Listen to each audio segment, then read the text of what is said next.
Happy Monday, Cubs fans. I wanted to go ahead and do a screen record here and do a little exercise with you guys. We could talk about the likelihood of Jack Flaherty coming to the Cubs. We could talk about the likelihood of Yoan Moncada being a reclamation project for the Cubs, but I'm going to let you go look at that from other podcasts. Matt and Sam did a great job of breaking down the Flaherty potential earlier today. Go check them out on Locked On.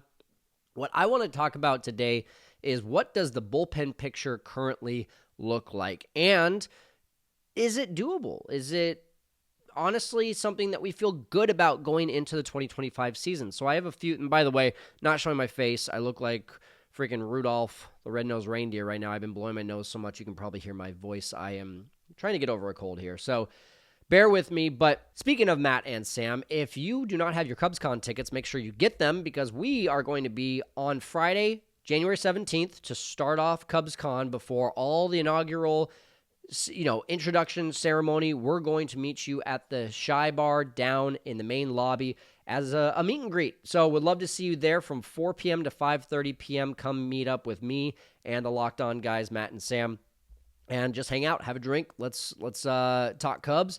And let's have a good time. So hope to see you there. I've got a few things open up here. Number one is the Cubs 40-man roster. Number two is the current list of free agents, especially going to be focusing on the relief pitchers of this. And then we have Baseball Reference to show a few numbers. On my right-hand side, I've got a few categories that I'm going to put each of these pitchers into as we go through them. Number one is they're a lock. Like if the season started tomorrow, they're definitely on the 26-man roster. Number two is the question marks. We don't really know where they're at in terms of either a rehab or what the organization is thinking about them. Next is swingmen. If they don't make the starting rotation, then they're likely to be in the bullpen. The bubble is the fourth category. You might think to yourself, well, that sounds a lot like question marks. Bubble to me is more like this is just based on their performance. So has nothing to do with what does the organization think of them. It has nothing to do with are they healthy. It's just based on if they're 100% healthy, do they actually make this roster? Next is outside chance. This is going to be a lot of guys that are either on or off the 40-man roster. And then free agents, because it does feel like there is still one leverage arm away. So let's go ahead and just start putting guys into positions here. So I'm going to just go from the top here. Michael Arias. I'm going to say that he's got an outside shot. Michael Arias. In fact, just for the sake of saving time, we're just going to do last names here. Assad, if the season started tomorrow, he's number 5 starter. So I've got him right there.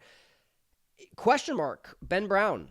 Is Ben Brown healthy? Is he going to be ready for the season? That neck thing was really, makes you wonder. So obviously if he is healthy, you see him as probably they're going to stick to him being a leverage reliever and maybe every once in a while a starter just to try and get a full season out of him. Lock, Porter Hodge, right? He is absolutely in there. He's probably, if you started the season today, the closer. Gavin Holloway, I don't think I'm going to put him on there. Caleb Killian, major outside shot. I think at this point, he has worked a lot within the organization without a whole lot of results, basically due to either a mental thing, not being able to throw strikes, or just straight up injuries. Luke Little, I'm going to say he's a lock. I'm interested in what you think, Setup Nation. Now, this is what I want to bring up. A lot of people are like, oh, Luke Little, he wasn't very good last year. Why would he be a lock? Well, first, let's look at the numbers. Second, as that's loading up, I will say Luke Little was a lot better than a lot of people remember, and he's the only power lefty in this organization at this moment that would be MLB ready. Caleb Thielbar is not a power lefty. He's, 93 on the fastball. Luke Little was touching 98, 99 last year. So when you look at Luke Little last year, by the way, in his, beginning of the season, as you're looking on the screen here, he was struggling. At one point, the ERA was up above almost to 6. I mean, it was actually, check that. The ERA was at 7 at one point. It was one really bad outing is what it was. It was 5 runs against Boston. But then after that atrocious April ending, from May on, when he got recalled May 15th to the end of the season, let's let Baseball Reference do its thing. In his final 20 games, he had a 1.59 ERA, struck out 20, walked 11 in 17 innings. You still don't like the walk numbers, but he was extremely effective. Extremely effective. If you can even get Luke Little His entire season was a 3.46 ERA. If you can get him to put up 50 appearances, a 3.46 ERA as a power lefty, that's a good season.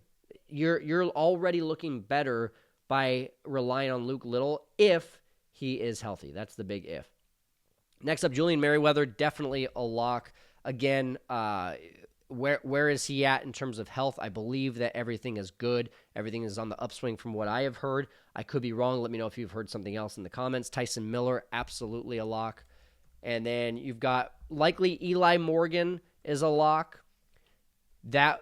He had a great season, a really solid season for the Guardians, who you would think would transfer well over to the National League. Jack Neely, I'm going to put as an outside shot. Daniel Palencia is going to be on the bubble. Daniel Palencia. One thing I talked about with former Cubs assistant pitching coach Daniel Moscos is that Daniel Palencia just needs to trust his stuff. Like, he just tries to make too many adjustments, which you like to see guys make adjustments, but he says just go out there and just do the same thing outing after outing. He tends to go out there and try to reinvent the wheel, it feels like. Nate Pearson, here's an interesting one because there's been talks about him getting a shot as a starter as well.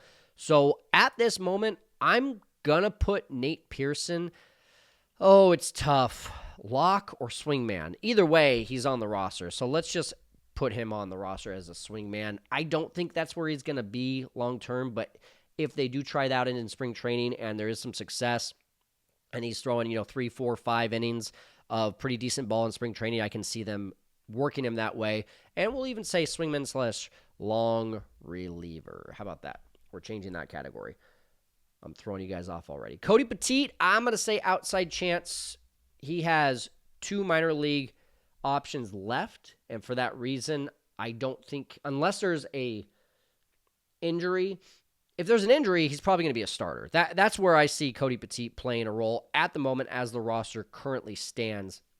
If you have, call it, Assad is injured and Pearson doesn't work out as a potential starter, Jordan Wicks needs a little bit more time to ramp up, I could see Cody Petit making the roster, but a lot would have to happen.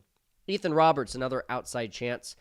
I loved what I saw from Ethan Roberts last year. However, I do think with all the drop velocity, you're probably going to see Ethan Roberts as a midseason call-up. I'm not sure how many options he has left.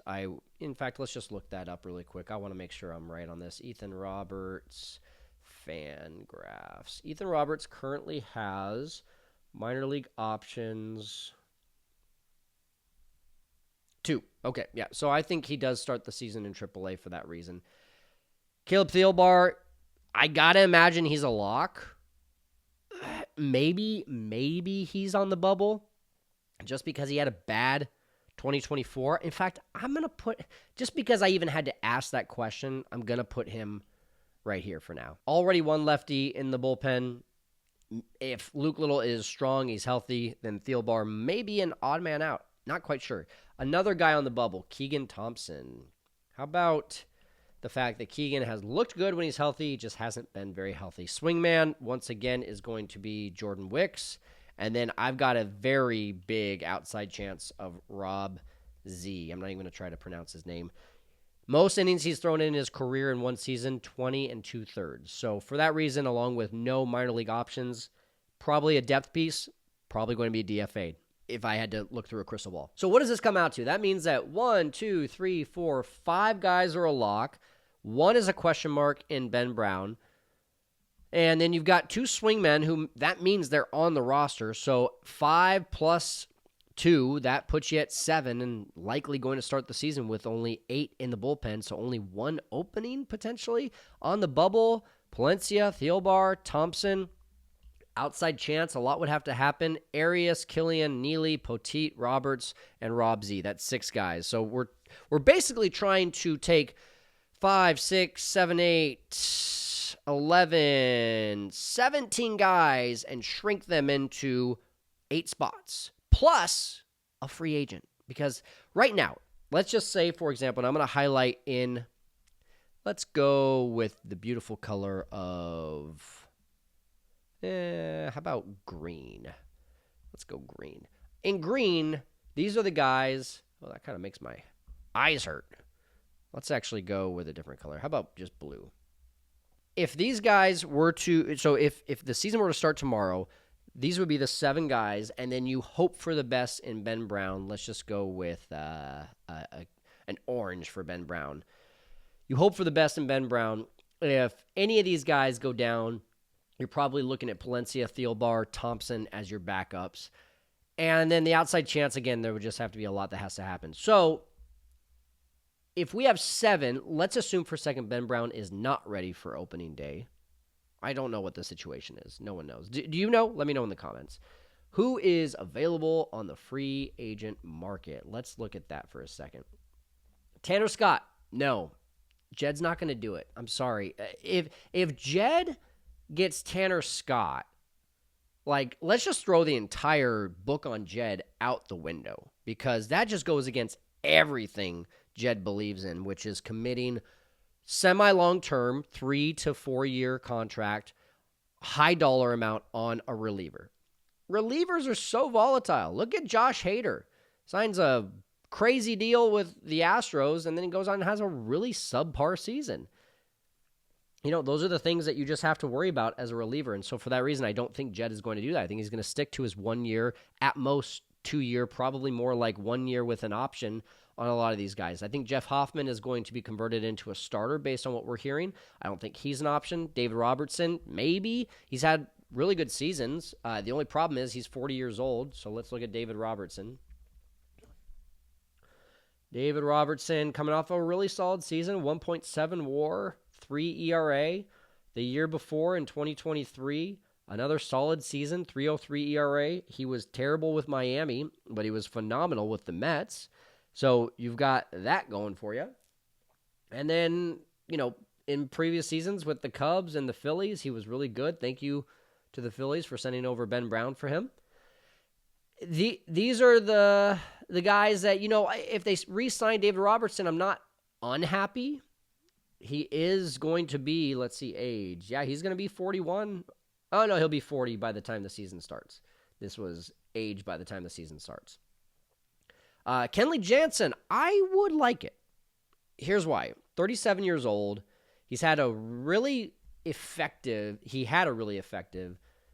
2024 season. Looking at the numbers here, 3.29 ERA, 27 out of 31 saves. I had to look that up before I started recording here. 27 out of 31. You take that, right? Right, Cubs fans? Like, 27 out of 31 saves for a team that blew, quote-unquote, 26 saves this last year. I don't like that stat because you can blow a save in the 6th inning. But for a team that had troubles in the bullpen, a 3.29 ERA for 27 out of 31 saves as your closer, yeah, sign me up. 2023, what did he look like? He was not good in 2023. That was also with Boston. 4.23. Oh, wait, sorry. I just went too far. No, he was good with Boston in 2023. He was on All-Star. He had a 3.63 ERA. He had 29 saves. The year before with Atlanta, he had 41 saves. You know, he's getting up there in age. He's going to be 37. But this is the kind of guy that Jed likes to sign. You know, think about David Robertson 2 years ago. Former all-star closer for the Yankees, and he was able to refine some things with the Cubs. It turned into a trade at the deadline. I'm not saying Kenley Jansen would be a trade at the deadline, but the good part is if you're competing, you hold on to them, and if you're not competing, then you trade them. So that's exactly the kind of guy that I see Jed going after. I don't see Chris Martin being the guy. Maybe Carlos Estevez. He's been pretty good. If I remember correctly, doesn't strike out a ton, but has really good stuff.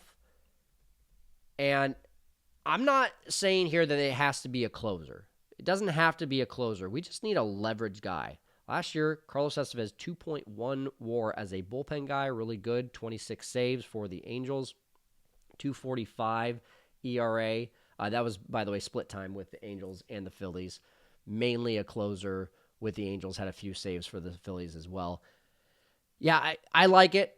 Not a whole lot of success before last year. 2023, 3.9. 2022 through 2016 through 2022, you can't really count because he was with the Rockies, and who counts years with the Rockies as a pitcher? but he was fine in 23. He was an all-star in 23 with the Angels, which means he probably just had a really rough second half because he only had a 3.9 ERA. I could see that. The only problem here is age, 32. He's probably going to want 2 to 3 years, and I just don't see Jed doing that.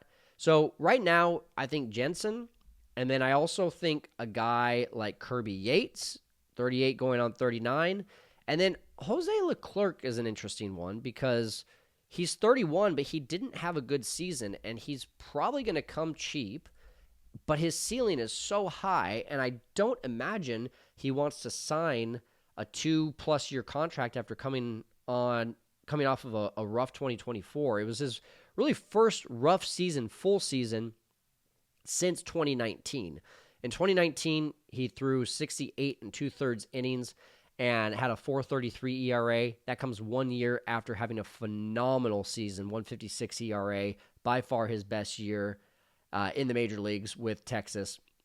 And at 1.56 ERA in that 57 2/3 innings. 22 and 23, very good, under 3 ERAs. And then in 24, he had a 4.32 ERA. So does he go out there and say, hey, I need to get on a 1-year prove-it deal and show that I am the 22 and 2023 player, not the 2024 player? I think so. And that could be a guy that I think the Cubs would go after. There's a lot of names here that we could go into. Paul Sewald would also fall into probably the same category as like a Kenley Jansen.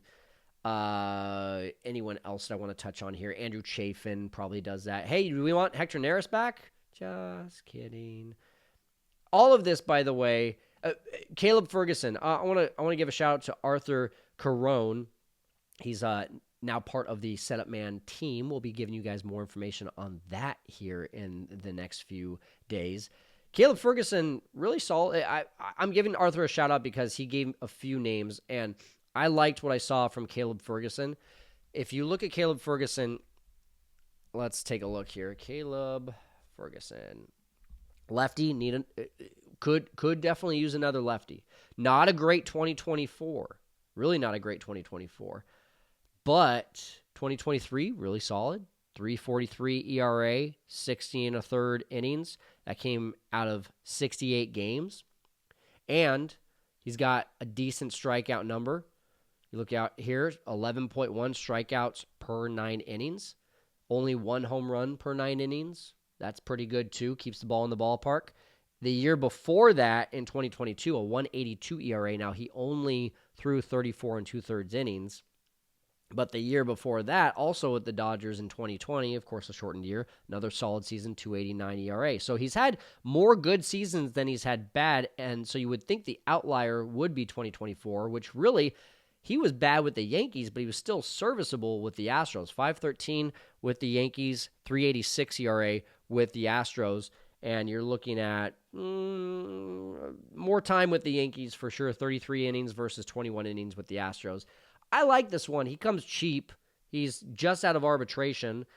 You could get him for maybe even under $1 million. Who knows? $1 million to $2 million, and slot him in there. If Thielbar doesn't work out, if Luke Little is hurt, I like this. I like it. So thank you, Arthur. What do you guys think? Who am I not mentioning here? Who is on the free agents list? Is there a trade? Another one that I kind of liked was Danny Colombe. I don't know how you say his name. So go do some digging. Take a look at him. Numbers look good. I'm going to end it here, though. Setup Nation, I'm going to go put my arm on ice. We'll see you next time.